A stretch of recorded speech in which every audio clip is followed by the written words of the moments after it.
It is now almost 4 years the full-scale war between Ukraine and Russia broke out. The conflict, which began with Russia's full-scale invasion on 24 February 2022, has now escalated beyond being merely a European issue, significantly impacting the entire security order of Euro-Atlantic and the Indo-Pacific regions. One of the most significant changes is North Korea's substantial involvement in the war. Commencing in the autumn of 2024, the North Korean military initiated the deployment of over 10,000 troops with Russia, and more, estimated total of approximately 40,000 expected to be deployed this and next year. In April 2025, the capital city of North Korea, Pyongyang, officially acknowledged this military dispatch for the first time. That the initial assessment of North Korea's role, which was considered to be limited to providing logistical support or cannon fodder, has now been revised. North Korean units are currently engaged in combat operations on Russia's Kursk front and beyond, with reports indicating significant casualties. Furthermore, as the duration of their involvement extends, the North Korean military is undergoing a qualitative leap in its operational capabilities due to this real-world combat experience. North Korea no longer attempts to conceal its involvement. This military action has become the foundation for concluding a comprehensive strategic alliance treaty with Russia and has served as an opportunity to secure Russian support across the wide spectrum of economy, technology, and other policy dimensions. In light of this development, it is essential to examine the ongoing restructuring of the Northeast Asian security order. Now in North Korea invites three excellent speakers for this issue on the Ukraine-Russian war and North Korea's military power. Nicolas Levi, the French-Polish professor of Polish Academy of Sciences, will talk about technological and economic compensations that North Korea is receiving from Russia, and more specifically, the qualitative transformation that it is achieving through IT, cryptocurrency technology cooperation.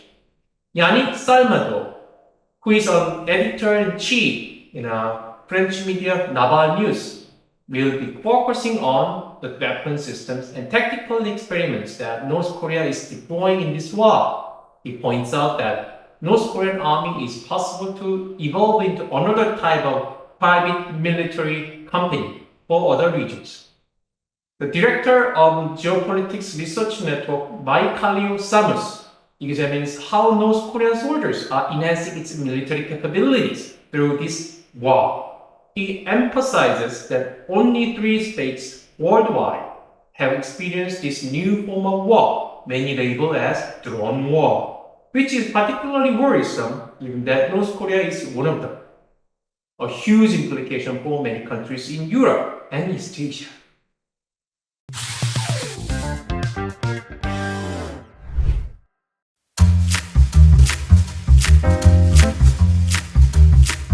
I am an assistant professor at the Polish Academy of Science at the Institute of Mediterranean and Oriental Culture. Discuss about the main topic of our discussion is related to the presence of the North Korean army in the conflict, which is opposing the Federation of Russia and Ukraine. The conflict between these two countries started on the 24 February 2022. About North Korea, Russia rapprochement, and then better relationship. Now they are de facto or de jure military alliance. They are allies, for the having war together. And then Russia actually provide quite of economic resources, for North Korea. To compensate those sacrifice of tens of thousands of soldiers in the Ukraine-Russian war front, right?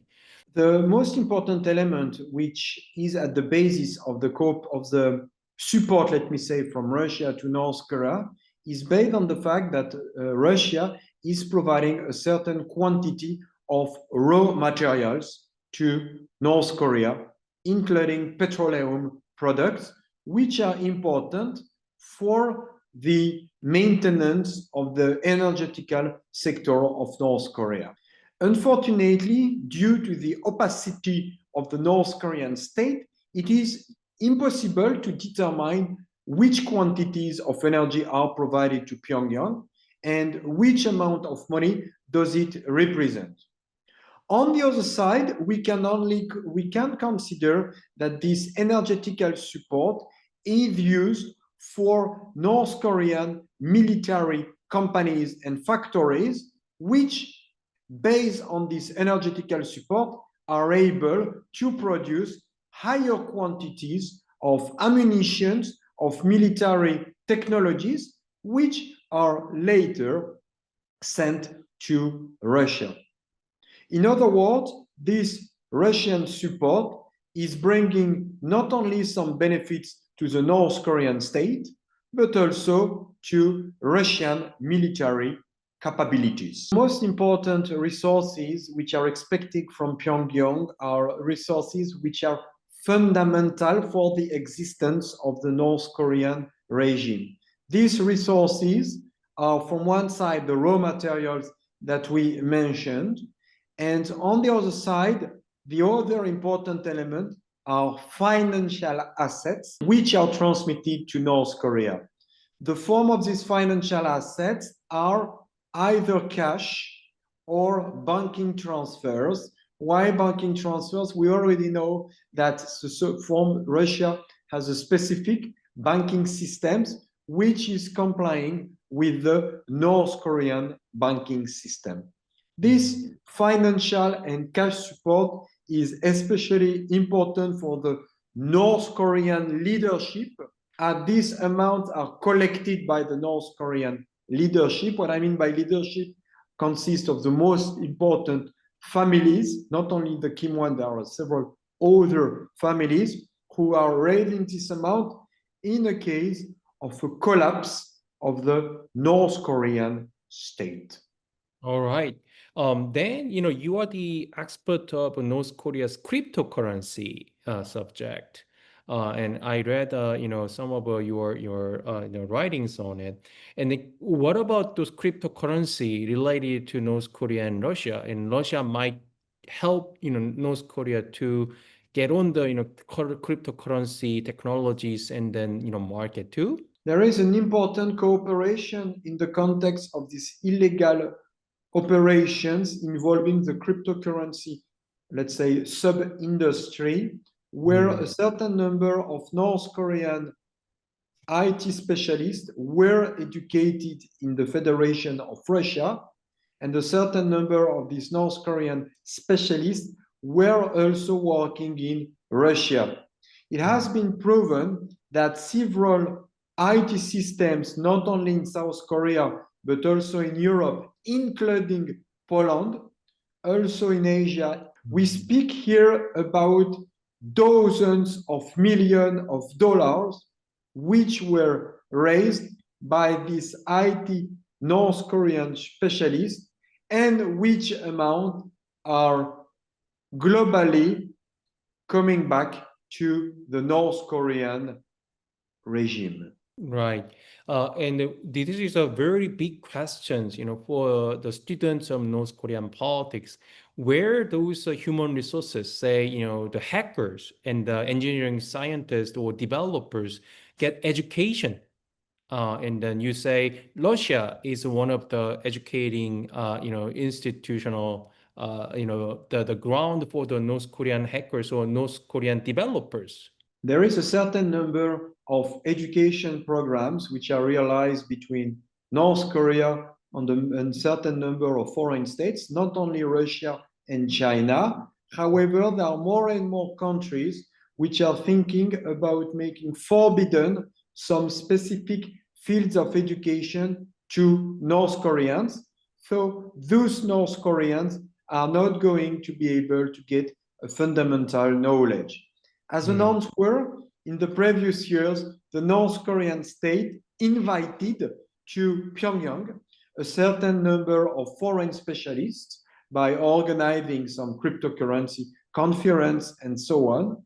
However, due to the COVID-19 pandemic, these conferences did no more take place, and also a certain number of these foreign specialists, when getting back from North Korea, were arrested, especially in the US.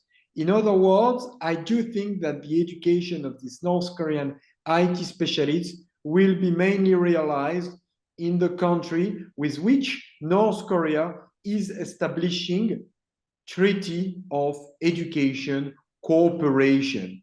And these countries are not only Russia and China, but I guess also Vietnam.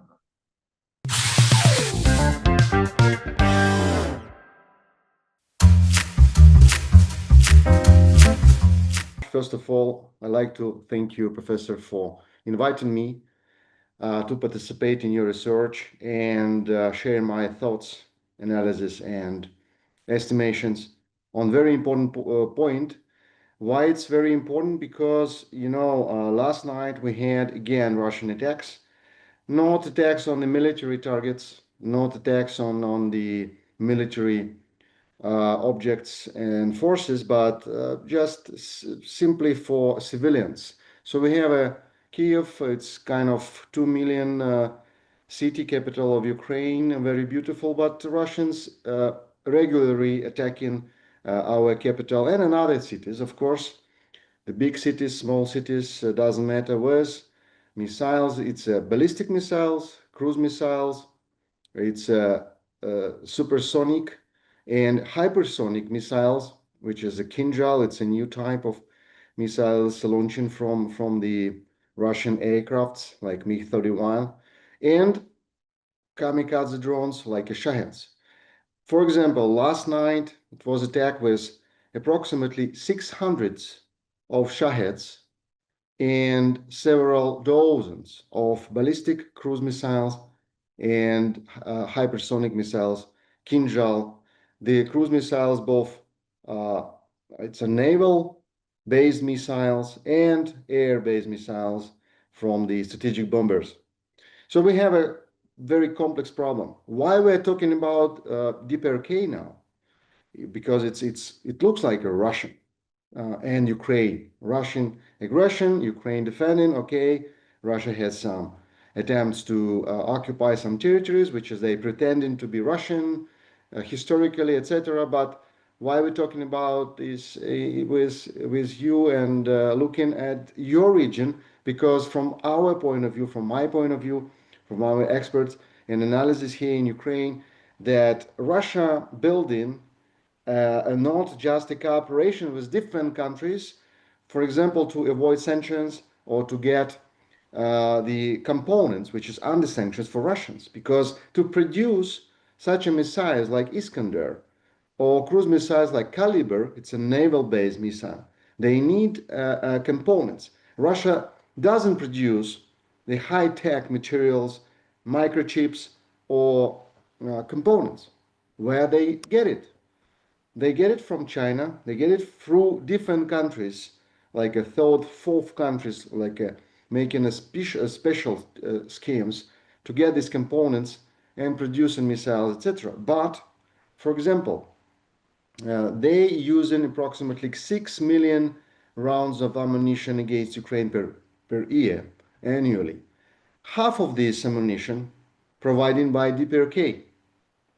So without North Korea, it's impossible for Russia to continue this war. This is very paradoxical, maybe strange for observers, which is think that Russia is absolutely great power. But no, Russia created a real system, and system consists of different flows of materials, of components, of money, of the ready product. And this system basically consists of Russia, China, like a hardcore, because without raw materials, without buying, China is buying of Russian oil and getting money. Components, microchips, systems, drones, it's impossible for Russia to continue this war and producing missiles, drones, etc. But China has a hardcore of flaws between Iran, Russia, and DPRK to produce, to get raw materials, to get money, to get products. And what is important, I think it's the most important for you, that it's a flaws of technologies. So Russia testing missiles, testing different systems, components, they trying to get better systems. Like, for example, when they started in 2022 attacking Ukraine with cruise missiles, for Ukraine, it wasn't a problem to hit these missiles because they were stable on GPS, jamming, spoofing, etc. Now they adapting, they getting better understanding how to avoid GPS jamming, how to avoid jamming and electronic warfare problems.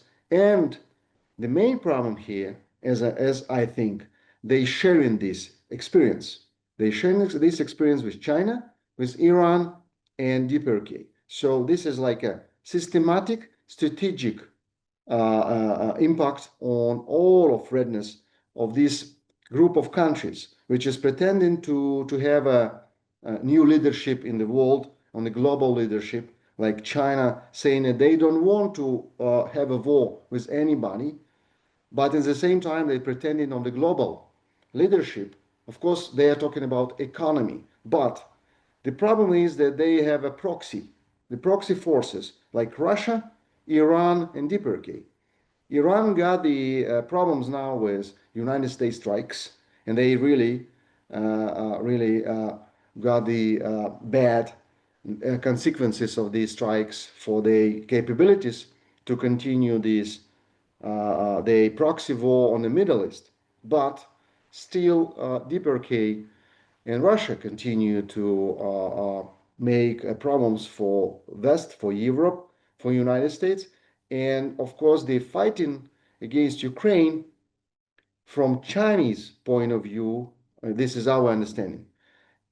So China, when China supporting DPRK and Russia in the war against Ukraine, they creating the problems for United States, for South Korea, for Republic of Korea, for other countries like Japan, and of course for Europe. So this is very strategic picture. This is very strategic problem. It's not just, the producing of the ammunition on the plants on DPRK, which could be used against Republic of Korea if we have a new conflict between North Korea and Republic of Korea. But the problem is that transfer of technology given absolutely new understanding and new capabilities for North Korea to be prepared for new war. I give you examples that from our information, DPRK already started to produce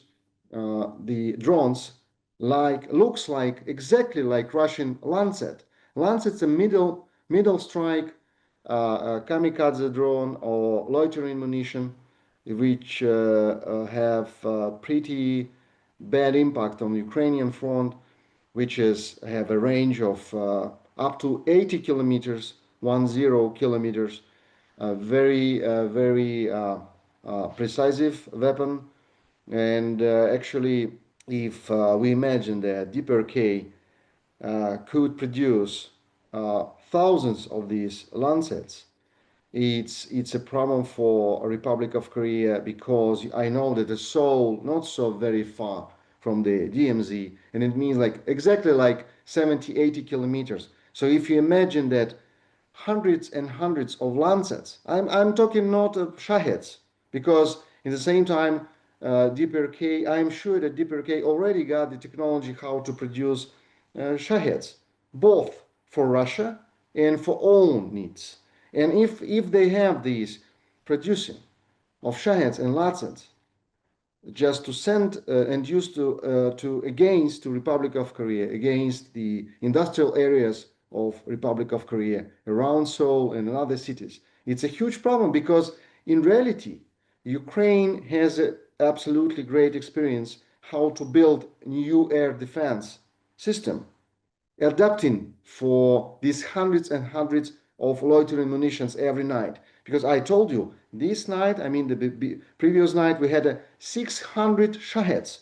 The Shahed, it's a pretty big machine to kill everything. I mean that they have like 50 or 80 kilograms of explosion materials on the board, and even they slow, even they not very, I would say, clandestine from the air defense. But the problem is that they're using a lot. So if you imagine the 600 of Shaheds in the sky, on the Seoul sky, it's a problem.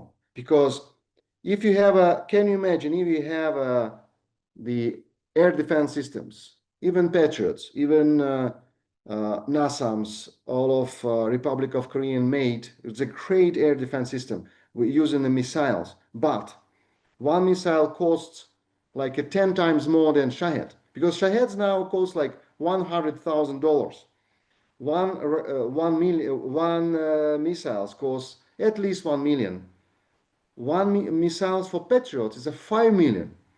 So if you count how many missiles you need to clean up the sky from 600 Shaheds, of course, together with the dozens of ballistic missiles and cruise missiles, you will find that it's impossible to sustain such a ratio between Russian and DPRK capabilities to use several hundreds drones and missiles every night, and any country, including the United States, including all of countries of European Union, NATO, it's impossible. That's why Ukraine, for example, using a multi-layer approach. So we have drone interceptors.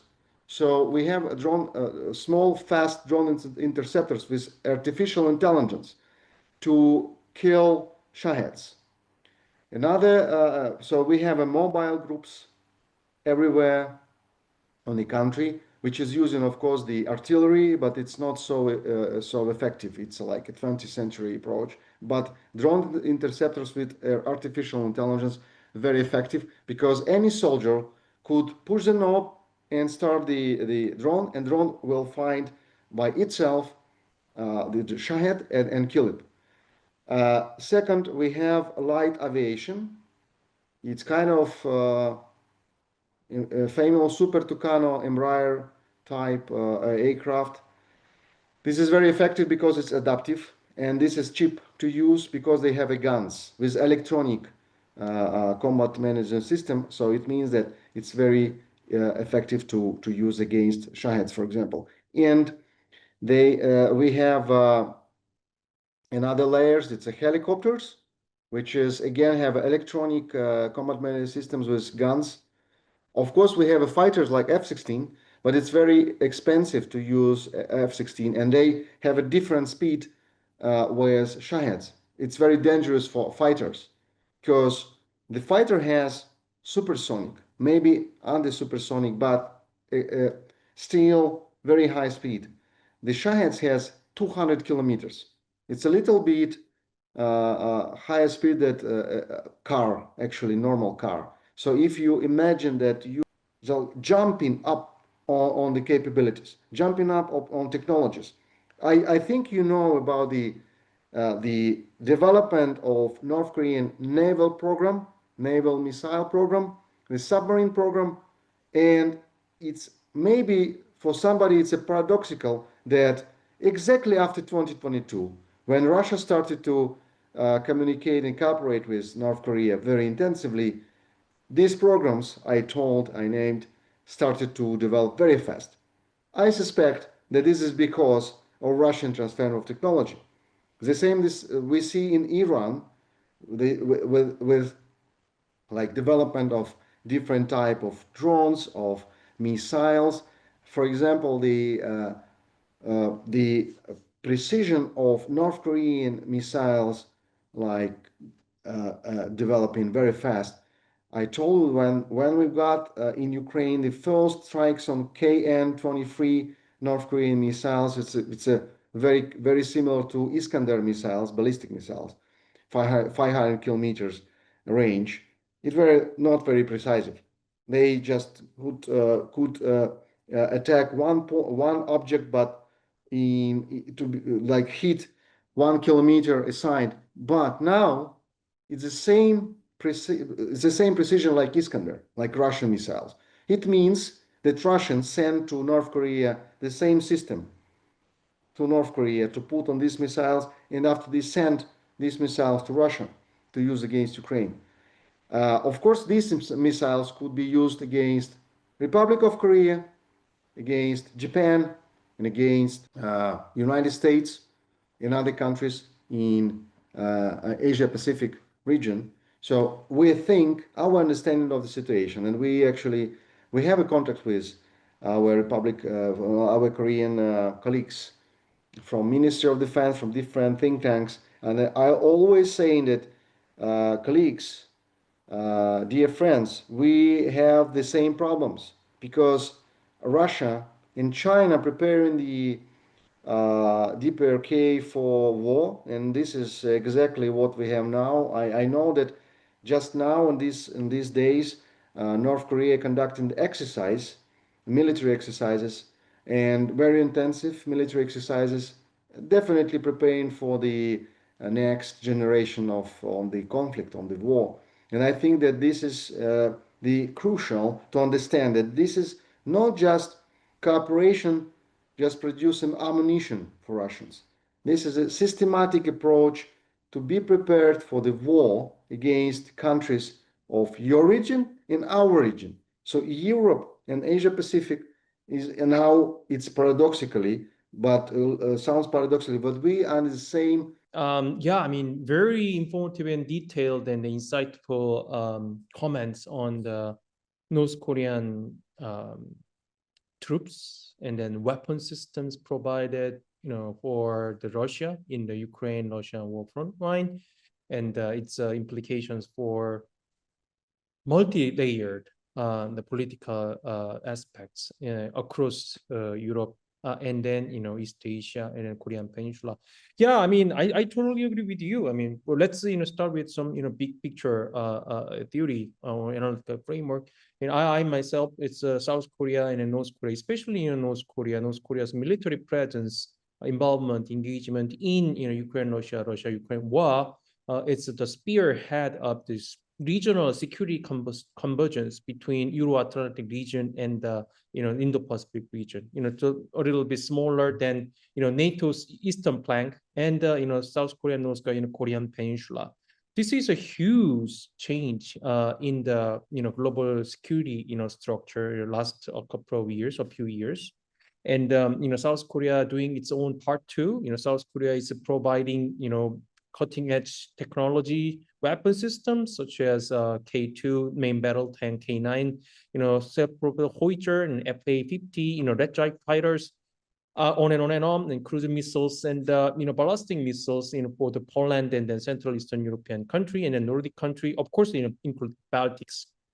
So this is real security convergence, spearheaded by this, unfortunately, or paradoxically, North Korea and South Korea. Then let's jump into a little bit more detail. Then you explain about how vastly improving the North Korean soldiers and North Korean troops combat capacity. It's either anti-drone or using drone weapon systems, and the electronic warfare they are getting familiar with, and on and on and on. So I remember, and when they showed up in the war front, they are very shrewd and experienced and skilled, combat, soldiers. And then what's your take on it? And then how is it really possible from Ukraine point of view? Thank you for your question. Absolutely.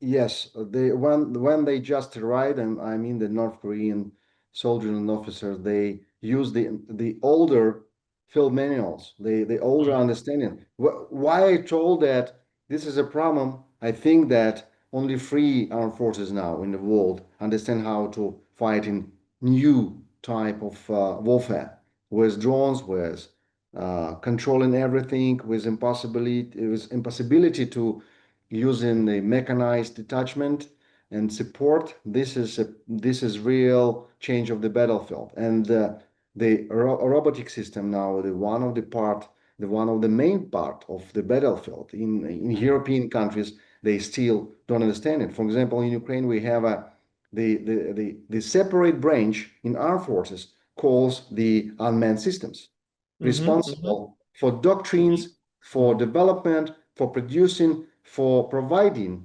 all of robotic system, including drones, aerial drones, land drones, and sea drones, which is pretty famous in the Black Sea. Black Sea, yeah.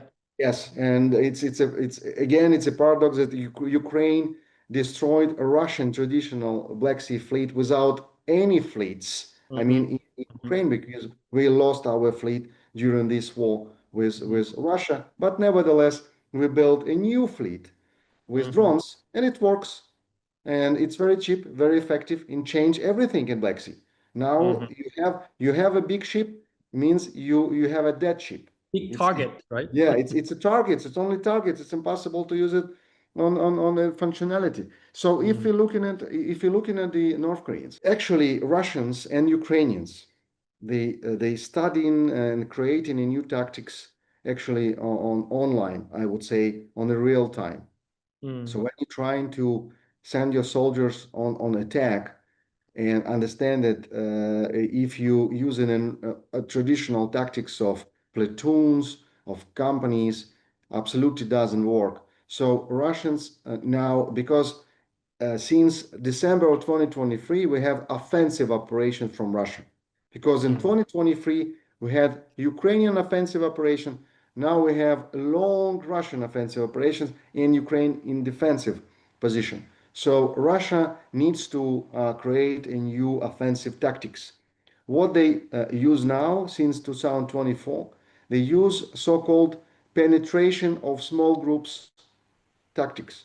So they don't use any columns with tanks or armored vehicles. They don't use a huge group of soldiers like a platoon. They use only small groups, like 2-3 soldiers, or maybe even one soldier, trying to make it's a two tactics, or very fast using bikes, using any device to be fast of crossing the kill zone, which is actually could be 10 kilometers before positions. It's a kill zone using everything to kill soldier. So this soldier needs to be very fast and try to cross the line and penetrate to positions, avoiding Ukrainian defensive positions, because it's possible. We have a 1,000 long front line, so it's not it's a possibly physically to build the wall here. So they still have some holes to penetrate, and after this to get the position underground and wait for another soldiers for several days without food, without water. It's crazy tactics, but it works sometimes. And North Koreans started to study this. So they need to cross the kill zone very fast and concentrate in some clandestine zone, especially if they have a village or they have some urban area. It's better to concentrate than in like in the field and in the open area. So Russians they transferring this experience to North Koreans, and North Koreans trying to use it. And if you look at the Kursk operation, when actually North Koreans were used, so you're absolutely right. They were without any experience, and after several months, they started to be experienced soldiers and officers. What is very important, the officers understand how to use command and control, because it's now they have a command and control by using tablets and phones to send the information. Or they use so-called multi-cognitive approach. Actually, multi-cognitive approach, it's better to use for robots, but Russians using human beings here. What does it mean? That the squad commander, given the showing the points on the map where this group of soldiers separately should reach, and after this, every soldier by himself, trying to approach to these points.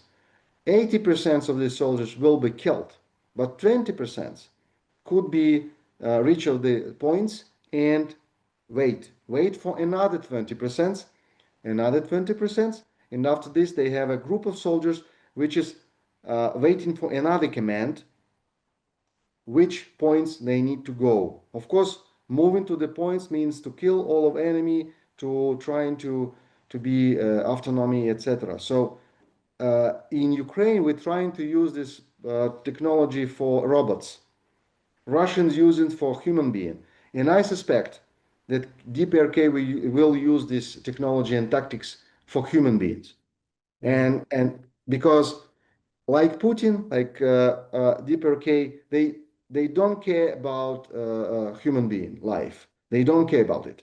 And this is a problem for us and for you, that they don't care about life. They send in the soldiers understanding from the first point that 80% of these soldiers will be killed in the first battle, but still continue to use these tactics. In Ukraine, we cannot understand how it's possible to use this actually people of your country, but this is normal for them. And this is a problem for us, for Ukraine, for South Korea, for Republic of Korea, for all of democratic states, that this is impossible to understand. But still, this experience, I think, one of the most dangerous things what happened on this cooperation between Russia and DPRK. Last question, for you, and I have much more, and then we will find another chance, to discuss more. I mean, in person too, if possible.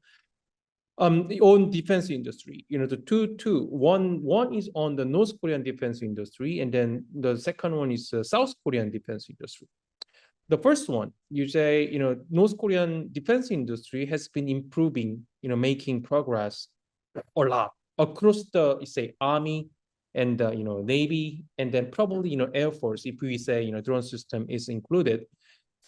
How do you evaluate a little bit more? And in Russia's playing a very important role. China is a little bit reluctant, but what other deal you say is drones and then naval ships?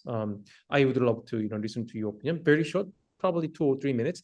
And then number 2 is South Korean defense industry. I think you are closely monitoring South Korean defense industrial cooperation with the Central Eastern European country, which has a huge implication for Ukraine right now and in the future. And then South Korea is filling the arsenal of Poland and other countries in the Central Europe, and then that it can transfer the Soviet produced weapon system for Ukraine last a couple of years too. But after you say Ukraine's defense industry has been improving, especially drone and unmanned teaming, MOM-T, or say unmanned weapon system, and then South Korea is, I think, it's desperately needed. But at the same time, Ukraine need weapon system from somebody else too, And how do you foresee in a South Korea, Ukraine, South Korea's defense industrial cooperation in the future? 2 questions. Yeah, thank you very much. For first question, I think that we shouldn't say that it's the Russia and DPRK have some limitations. For example, we have information that Russia and DPRK discussing the transfer of Sukhoi 34 fighters. It's a very, very sophisticated aircraft. I would say that this is one of the main problem of Ukrainian front, because they're using smart bombs. They're using intensively. Every day we have 150 smart bombs launching from this aircraft to Ukrainian positions, and this is, believe me, it's a problem, because it's a bombs with a range of 70 kilometers, and it's very difficult to. It's not missiles.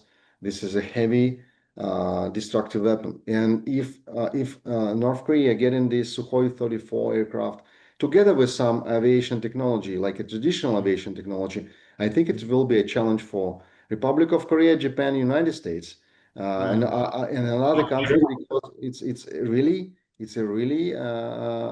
changing it's a changing of the rules of the game on the region, because still North Korea doesn't have the modern aircraft. The Sukhoi 34, it's a very sophisticated piece of equipment. I think it will be the impact. And of course, the Russia is when Russia transferring all of these technologies, they invest in to North Korea. I think that they could use North Korea like literally like a plant for outsourcing to producing the high technology for Russians. But of course, they with condition that North Korea will keep the technology in producing, keep the technology of how to create this product, how to use this technology in other products. It's really a problem. The second question about Ukraine and South Korea. Now it's a main supplier for Poland, for example, and it's a great. I'm happy for both Poland and South Korea that they found this great cooperation. I know that Romania, for example, on this way the same. I have a lot of friends in Romania, and they are very happy that they could get this great new cutting-edge technologies in all of spectrum, from armed vehicles, artillery system, missiles, and maybe fighters from Republic of Korea. And I'm happy for Poland and Romania, but I'm not happy about Ukraine, because still about cooperation. South Korea, Republic of Korea has own internal limitations of sending weapon to zone of conflict, and I understand this position, because it's a geopolitics, it's a foreign policy. You need to be on balanced position in your region, so it's creating have impact on position of South Korea.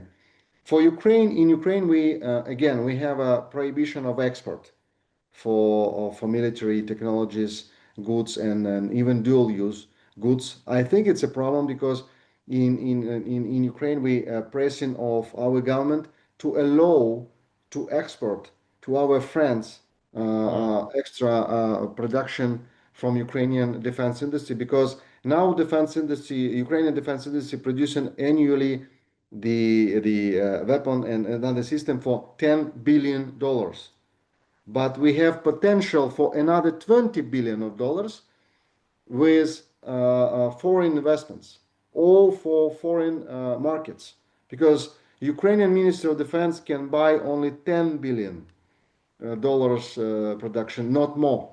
This is a limitation. So we need to open it, and if we open it, it's possible to export some technologies and products to Republic of Korea. From other point of view, in the same time, Republic of Korea could open some possibility and opportunity for South Korean companies to participate in cooperation with Ukrainian companies, not maybe selling weapon, but maybe cooperation in technology, creation, producing, etc. So, to be honest, we working even with our Korean colleagues every day to find the ways. Unfortunately, we didn't find ways yet, but we hope to find it on a practical level, because I am participating in some project with real Ukrainian producers and weapon producers, and they are very keen to and very optimistic to have joint projects with Republic of Korea. Still, we have problems. Even we have Ukrainian investors and Republic of Korea investors trying to be together. Still, we have political problems. So I hope that we break these problems and will work together for joint, not only profit for businessmen, but the better readiness to protect our countries from the enemies.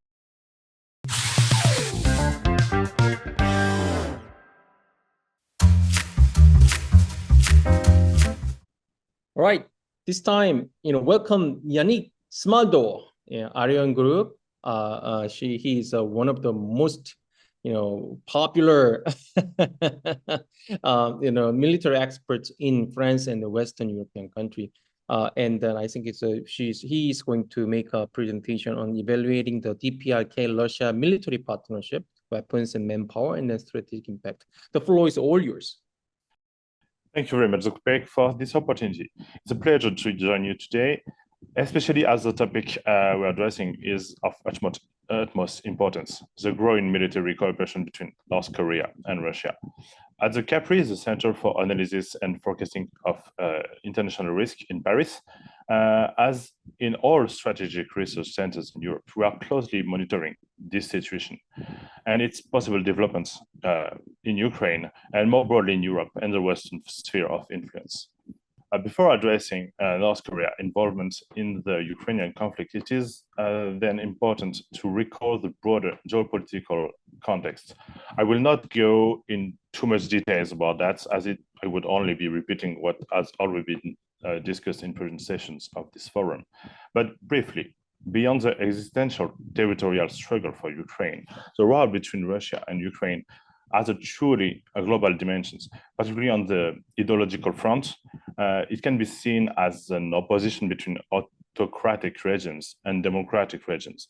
By late 2023, Pyongyang's diplomatic support has evolved into logistical support with the delivery of weapons and the dispatch of troops to Russia, and later into strategic support marked by the signing of a security agreement between North Korea and Russia. On another level, and even if it's not exactly the topic of this lecture, it is worth recalling that the war in Ukraine also indirectly involves South Korea. Indeed, South Korean defense industry mainly have become key suppliers of weapons for Ukraine's main European allies in Central Europe and Northern Europe. And so, to some extent, South Korea is also involved in this conflict. Returning to our main topics, so direct military support North Korea has to provide to Russian forces. We can see on this brief timeline that Pyongyang began supplying massive weapons to the Wagner Group as early as 2022, including via Syria, and part of this equipment was immediately transferred to the Russian armed force. So the need for North Korean weapons was there from the beginning of the invasion in Ukraine.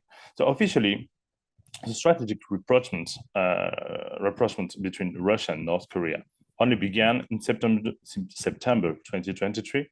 Yet the speed and scale of the deliveries, the weapon deliveries, suggests that such an agreement must have been prepared months earlier, maybe since the beginning of the war, or at least since Russia started losing battles and a lot of munition stockpiles. So according to multiple observers, including the MSMT, more than 20,000 containers of weapons and ammunition have been shipped by sea from North Korea to eastern Russia, and from there to the Western Front by train. It remains difficult to establish exactly what type and quantities of weapons and ammunition were transferred, but battlefield reports, as well as American, Ukrainian, and South Korean intelligence, give us some reliable estimates. So, on ballistic missile side, we know for sure that KN-23 and KN-24 ballistic missiles of North Korean origins have been used on several strikes on Ukraine territory. At least 150 of these missiles were delivered according to different sources. We can estimate that maybe 200 could have been delivered, even if not all used for the moment. Those missiles are about 700 to 900 kilometers range, so they're mainly used to target. Concerning the quality and the quantity and quality of ammunition, that was a big subject since the very beginning of the North Korean deliveries. As I mentioned, the exact manifestos of the shipments are unknown, of course. We just know approximately through satellite imagery that around 16,000 containers have been delivered by April this year, and the number may have reached 28,000 containers by mid-July and July. So depending on calibers that were in those containers, this could represent 10 to 14 million shells in total, according to high estimates. Operationally, while early reports suggest poor quality, particularly in artillery shells and propellant, the situation seems to have improved quickly. Ballistic missiles, on the other hand, appear to have been drawn from active regiments, active North Korean regiments, rather than aging stockpiles, and have shown good overall reliability by Russian standards since the beginning of the deliveries. So even if a lot of observers, Western observers, were hoping that concerning the tactical use of those weapons and ammunition, as I mentioned earlier, North Korean shipments appear closely tailored to Russian needs, both in type and in timing. First, as I said, the artillery shells are used to overwhelm Ukrainian artillery on the front line with long-range firepower, including with the 170 millimeter caliber North Korean guns.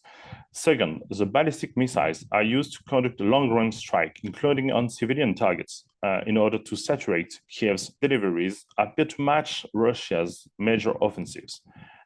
This limits the storage time for these munitions, during which time the stocks are more vulnerable to Ukraine's strike and sabotage. Worth noting also, Russia does not seem to use North Korean ammunition for its tanks and other armored vehicles, likely due both to sufficient domestic stockpiles in Russia and to the fact that North Korea still largely uses outdated calibers in its own tanks. So there are only a few stockpiles of 125 millimeters ammunition in North Korea, so they are keeping that for themselves. Okay, so beyond armed deliveries, the Moscow-Pyongyang agreement also involve, and that's very important, the dispatch of North Korean troops, mainly soldiers and skilled workers, to sustain Russia's war efforts. According to the MSMT, by late 2024, at least 11,000 North Korean troops were deployed in Western Russia. Today, this number is likely closer to 14 to 15,000, depending on of the wounded, with unconfirmed rumors suggesting an additional 20 or 30,000 to follow by the end of the year or maybe next year. That's not confirmed for the moment, but we have to monitor this situation. Among this personnel, Russia, high-ranked officers and ministers has confirmed the arrival of 1,000 combat engineers and 5,000 military construction workers in the Kursk region, tasked to rebuild infrastructure after Ukraine incursions in these areas. It also appears that Moscow has authorized, or may soon authorize, North Korean citizens to enlist directly in the Russian armed force, bypassing the bilateral framework. It was already seen with other citizens from other countries, so there is no reason that it won't also happen with North Korean citizens. Most deployments of North Korean troops are concentrated for now in Russian Kursk and Belgorod regions, where they can help contain Ukrainian raids and rebuild civilian and military infrastructures. But North Korean personnel have also been involved in, for example, training Russian troops on a new weapon system, as I said earlier, carrying out also complex combat engineering missions, not only in the Belgorod and Kursk region, but also on the Ukrainian soil. And also, that's not confirmed for the moment, but probably conducting UAV reconnaissance operations, as those operations now are in the center of every artillery regiment and building regiments. There are also indications that some North Korean soldiers may have been deployed on Ukrainian soil, possibly under Russian uniforms and equipment. Authorities remain uncertain. It is unsure if they are Russian military from North Korean origin, or if they are North Korean soldiers transferred through the agreement between the two countries. So, yeah, the fog of war, it's kind of complicated to have precise details about that. In parallel, though, we can note that around 15,000 North Korean civilian workers are employed in Russia, with another 500 expected soon. It is possible that some of them could later transition into direct military contract with the Russian Defense Ministry. Concerning the combat loss, that's also an important point. It is difficult to estimate North Korean losses, although several Ukrainian strikes on troops and concentration and ammunition depots were widely publicized. They were aiming for North Korean equipment and troops. Current estimates put North Korean casualties at around 5,000, mostly wounded. So some of them may have been may stay in Russia, be healed, and go back to combat. So for the moment, around 3,000 reinforcements have reportedly been sent from North Korea to replace them. Ukrainian intelligence has also noted that North Korean troops quickly adapted their tactics and procedures to reduce further losses and avoid Ukrainian fireback. So they are learning. They are learning fast. Having examined the scale and scope of North Korea's support to Russian forces, it is essential to understand why Moscow seeks these closer partnerships. Russia's interest goes beyond immediate operational needs. It reflects strategic calculations shaped by both short-term pressures and long-term ambitions. Beyond Putin's geopolitical vision of a revanchist global south, Russia's short-term interest is quite clear. First, they want to compensate for industrial shortcomings in producing ammunition and artillery pieces. They want to secure foreign production facilities also, safe from Ukrainian strike and sabotage. They already have done that with the UAVs and also, of course, they want to replace combat engineers and border troops that were heavily depleted over the past 3 years of war. So yeah, they need also fresh troops in order to send their own citizens in the front.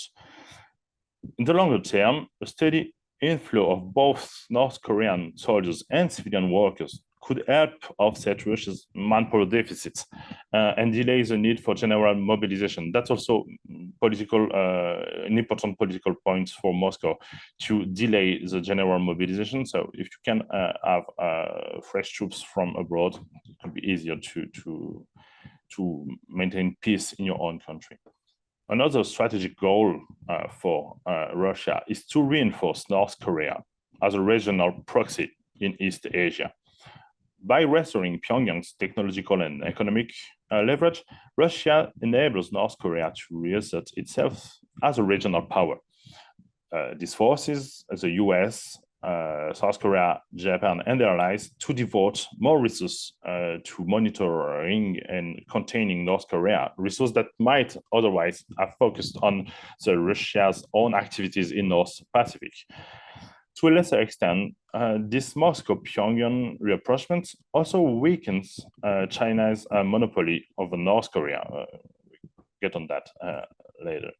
Overall, this new strategic partnership between Russia and North Korea weakens regional balance, particularly the stability of the Korean peninsula.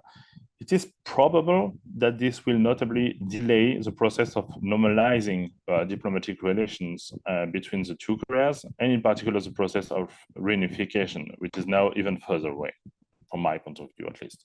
So let's keep to the North Korean point of view. For Pyongyang, the short-term benefits of the participation in this war were also huge. By deploying troops, specialists, observers, in Ukraine, North Korea gains access to first-hand lessons from modern high-intensity warfare. Its forces can rapidly acquire skills they previously lacked, particularly in the use of tactical drones, FPVs, and also electronic warfare. That's very important. So Ukrainian battlefield does become a real laboratory for North Korean military innovation, both in conventional weapons and in new generation systems. We should note at this point that, of course, it's not the case only for North Korean observers. All the main Western suppliers of weapons to Ukraine do the same. They are going on the field, they are looking at what the Ukrainians are doing, and they are learning from them and from their struggle. At a more basic level, These deployments are also exports, just exports. They bring in foreign currency in North Korea, as well as the Russian oil and gas deliveries, which are vital for sustaining North Korea economy and producing consumer goods for North Korean citizens. Through these partnerships, North Korea also gained access to military technology transfers, while, of course, talking about electronic warfare equipment. That's probably the most important point in the short term. In the longer term, maybe it could also help with the modernization of North Korean air defense, possibly delivery of new fighter aircraft, and even maybe Russian support for developing nuclear-powered submarine in North Korea. That's probably one of the main subjects of this discussion between Pyongyang and Moscow. Anything that would help reduce the current massive technological gap with South Korea, but also Japan and the US. North Korea could also benefit from new Russian services, such as satellite imagery, updated electronic database for the electronic warfare equipments, maybe maritime transport, also hydrographic missions that could help with the deployment of submarines. In the long run, the Moscow-Pyongyang rapprochement may have far-reaching consequences, not only in Ukraine, not only in the Korean peninsula, but also worldwide. North Korea is re-emerging on the international stage, not just through diplomacy, but by participating in a major conflict on another continent. So this boosts Pyongyang's prestige, especially in the global south. The end of its exclusive relationship with China recalls also the Sino-Soviet competition in the 50s and 60s, competitions which has fueled North Korea's early industrial development. So maybe with a new competition with China and Russia in order to charm a little bit North Korea, it could also lead to a new industrial development of North Korea. Russian support at the United Nations may also help break North Korea isolation, potentially turning it into a significant arms exporter to the global south, and maybe later an exporter of other goods for civilian use, for example. Finally, North Korean veterans could in the future become military contractors, either privately or under state direction. North Korea might thus position itself as a provider of battle-hardened private troops, kind of a Wagner group, but from North Korea. That's a possibility also that cannot be forgotten. These elements suggest that North Korea's involvement in Russia and Ukraine poses security and geopolitical risk to South Korea. From a security standpoint, South Korea could find itself in the coming years with thousands of well-trained North Korean soldiers positioned just a few dozen kilometers from its capital, and with a northern neighbor capable of rapidly producing modern weapons tailored for export, so with quality standards higher than what could be expected from North Korean industry so far. That could be a potential problem for South Korea. From a geopolitical perspective, the mutual defense agreement between Moscow and Pyongyang alone represents a major problem for Seoul and its allies. In addition to that, financing the North Korean system could strengthen its stability and make economic and diplomatic rapprochements with South Korea less necessary. This would permanently rule out, a possibility of reunification, from my point of view. For Europe and the broader West, Pyongyang's sustained support demonstrates that the pro-Russian bloc is willing to directly engage in this war. This raises the risk of escalation, including in other European states bordering Russia and Ukraine. Beyond Europe, Russia could also use North Korea as a proxy, either directly or, as I said, through some private military branches that could be fueled with North Korean soldiers.